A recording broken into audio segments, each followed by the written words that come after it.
Welcome back to the channel, everyone. Today I want to talk about how SEC Chair Gary Gensler is still being paid on a monthly basis by Goldman Sachs, right now in 2021 and in 2022. And it seems like nothing has changed. So stay tuned and let's make some money. And now I want to dive straight in with the key information. So, SEC Chair Gary Gensler is to be paid by Goldman Sachs, a new disclosure reveals. Gary Gensler, the chairman of the SEC, is to receive payments by Goldman Sachs that in a 2009 disclosure was said to begin in 2022. Back then he said he was to receive $6,700 a year in a defined benefit plan with a value not readily ascertainable. So to my knowledge, a defined benefit plan is a type of pension, so maybe Goldman's putting in $6,700 a year straight into his pension fund. But I don't really know what this value not readily ascertainable means. Is he going to be receiving more than $6,700 a year? Or is he going to get additional benefits on top of that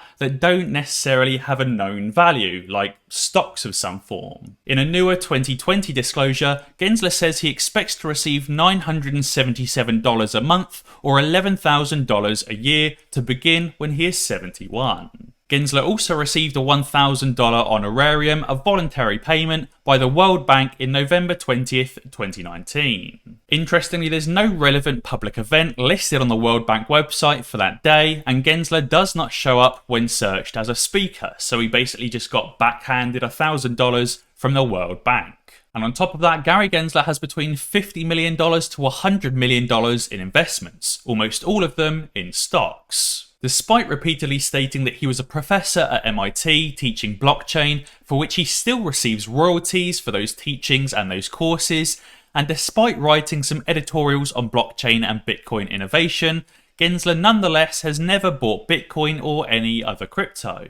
So for somebody that supposedly supports Bitcoin and does a lot of teaching on Bitcoin or did in the past, it's weird that he's never actually bought any and doesn't actually hold any. Maybe he knows that regulations are around the corner. It says here that he instead has almost all of his net worth in the stock market, but has no stake in crypto, so he doesn't really care if it crashes or otherwise due to his actions. The 2020 filing does not mention which specific stocks he's invested in, but a stated Annabelle Lee LLC, described as a family investment LLC, appears to hold most of his wealth, and somewhat conventionally in the 2009 filing, Gensler said the fund's manager declined to provide me with sufficient information to enable me to disclose the fund's underlying assets in my financial disclosure report. So even though Gary Gensler holds most of his money in stocks, he supposedly doesn't know which stocks he actually holds, or basically won't allow the fund manager to tell him. They then also went on to publish the full 2009 report and the 2020 report,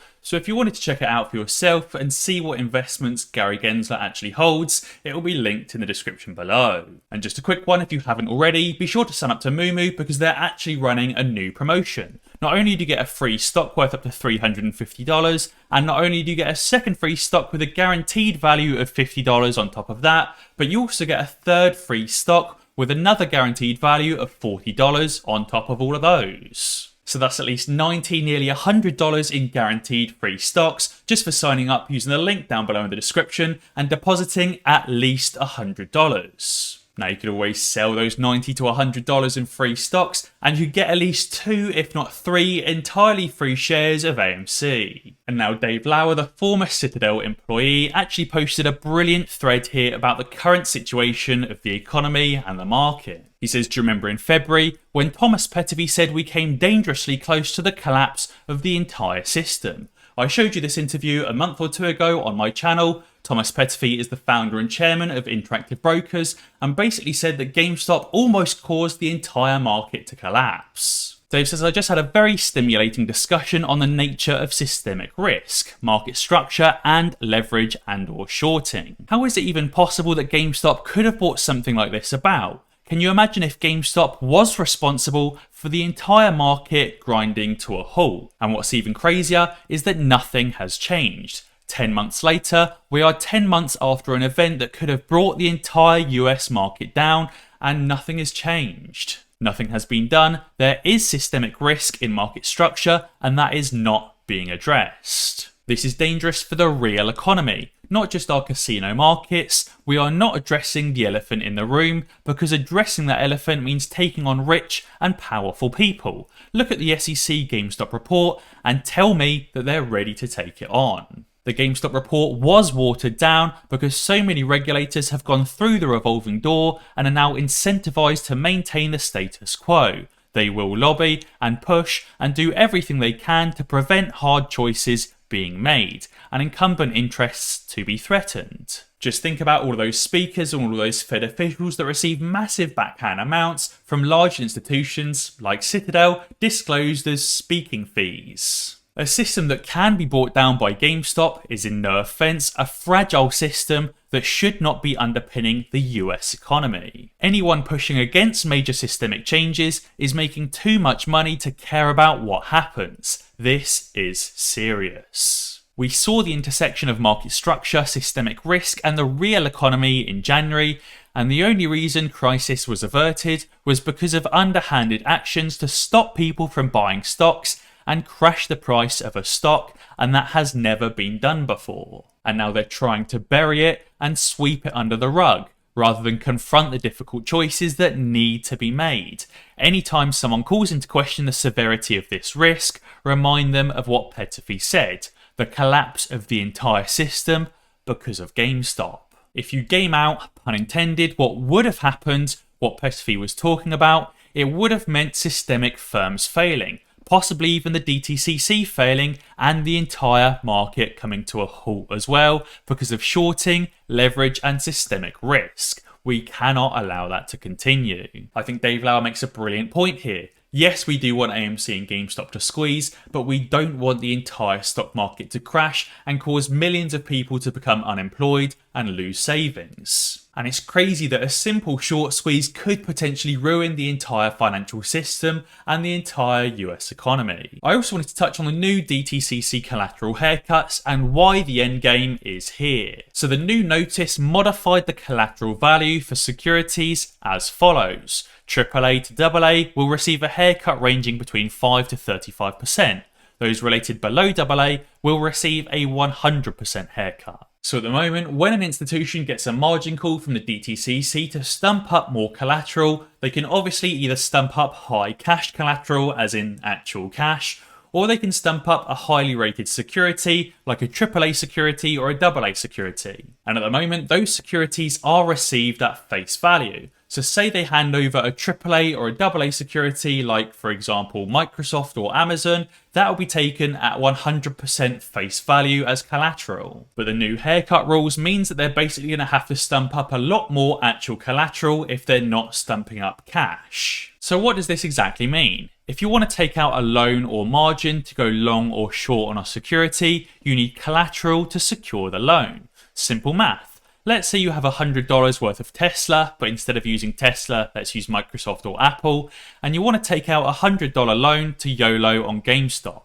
The person willing to give you the money may say sure, but you have to give me $25 worth of collateral just in case your bet goes bad, and then you can sell off your position, less 25%, and I'll take the $25 of collateral. But collateral has to be proportional to its value. So the person borrowing you money would not take $25 of Evergrande as collateral, for example, because obviously when you come to liquidate your position that you've lost out on, and they come to liquidate your Evergrande, it might not be worth that $25 anymore. And here's how it impacts us and how it impacts AMC. Do you know what Citadel's biggest long position is? Tesla.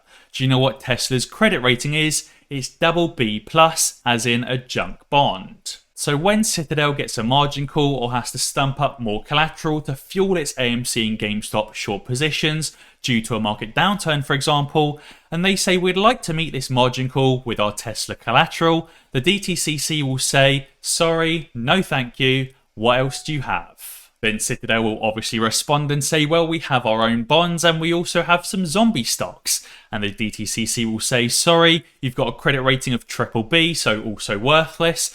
And zombie stocks are also not accepted as collateral. This is brilliant news because it basically means that Citadel don't have the cash or even the collateral required to meet those DTCC margin calls. And therefore, for Citadel to still survive, they have to survive a November 1st haircut without failing a margin call. They have to survive a mid-November or mid-December Fed taper or market downturn without failing that margin call. And they also have to survive the Fed raising rates in 2022 without failing a margin call. And all of that is looking ever more unlikely. And therefore, somewhere along here in this game plan of theirs, Citadel will lose, and the mother of all short squeezes will begin. I also wanted to touch on User of Intellect and a few others that have been working on a new program in order to be able to log your shares and get a true count of AMC shares out there that doesn't involve you having to transfer those shares to a new broker. Basically very similar to the Say Technologies vote count, although it's been created by AMC and GameStop apes rather than a sketchy company that just got sold off to Robinhood. User of Intellect says breaking. The beta version of the hashtag log the float simple technology solution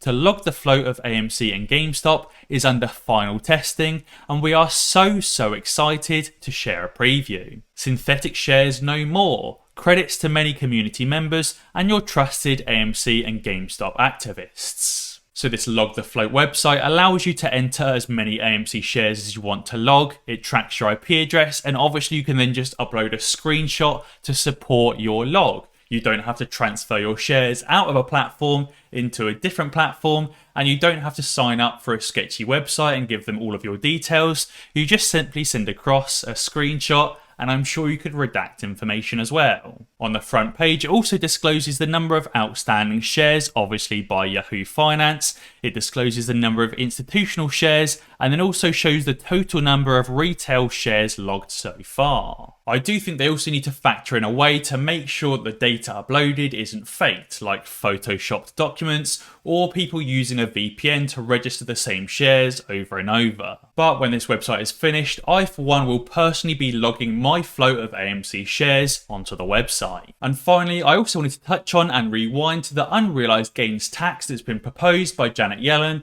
and why it simply wouldn't work. If it was implemented for regular everyday Americans, it would be impossible for them to meet, and we would basically lose everything. Matt tweeted saying stocks are worth $100. Print lots of money and stocks are now worth $200. Tax the unrealized gain of $100, rinse and repeat, and that's how the Fed can continue taking in massive amounts of tax. But Sparky replied saying your house is worth $200,000. Print a lot of money and your house is now worth $400,000.